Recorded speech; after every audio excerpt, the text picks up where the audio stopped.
Hi guys, this is Flix, and thanks for liking my Facebook page. As promised, I am going to put up some more video material on the site because it looks quite empty right now.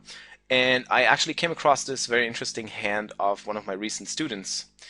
And it's about a very important theoretical concept in poker, which is absolute hand strength versus relative hand strength.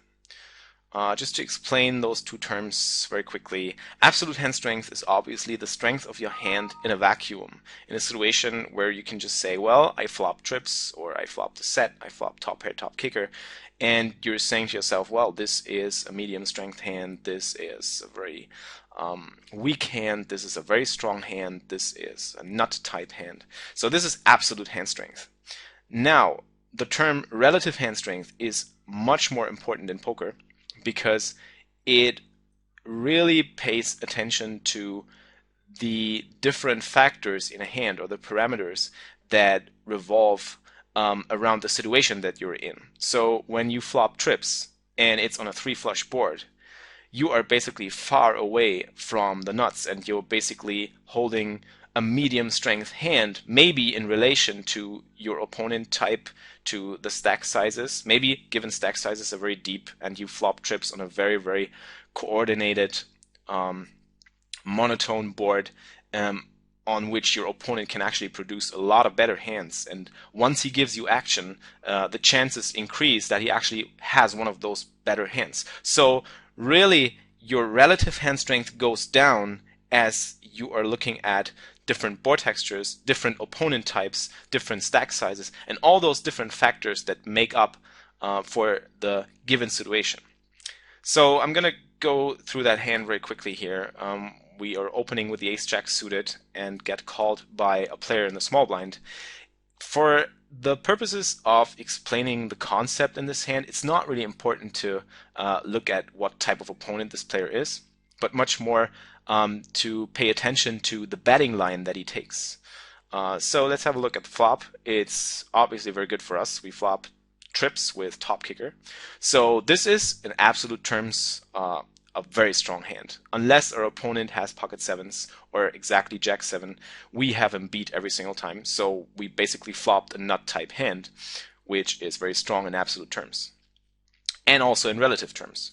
So we go ahead and value bet, which is fine, and the opponent check calls. Now, turn is a 10. This puts out a potential straight with the 8-9. It also puts out some potential full houses with pocket 10s, jack 10. He could potentially be check calling the flop with pocket 10s, with 8-9 with a gut shot, and then hit on the turn. So now, really looking again at relative hand strength, we basically can see that the strength of our hand in relation to board texture goes down just by a little.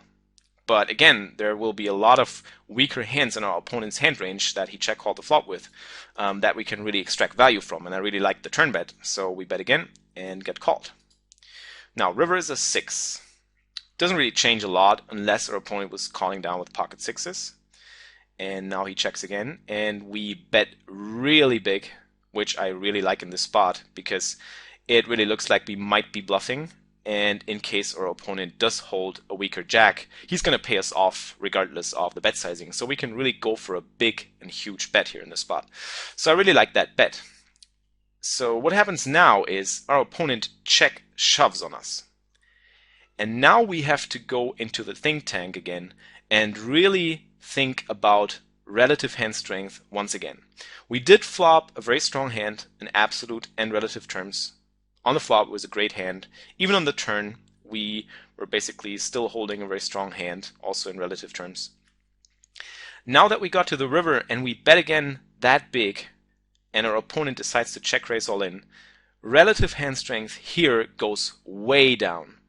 And we should really consider folding here in most of the cases, unless we have a really strong read on the opponent.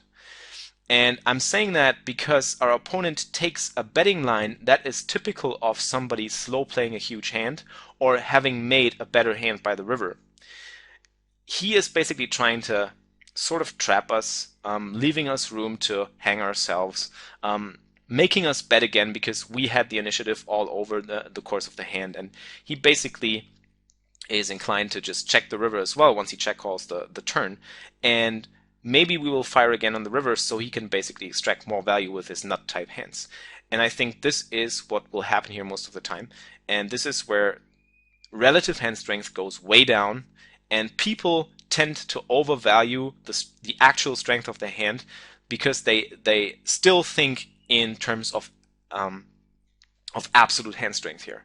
Because absolute hand strength still is we have top trips, top kicker, but the real problem is the range with which our opponent is check raising on us with on the river once he check called flop and turn only. It's crushing us.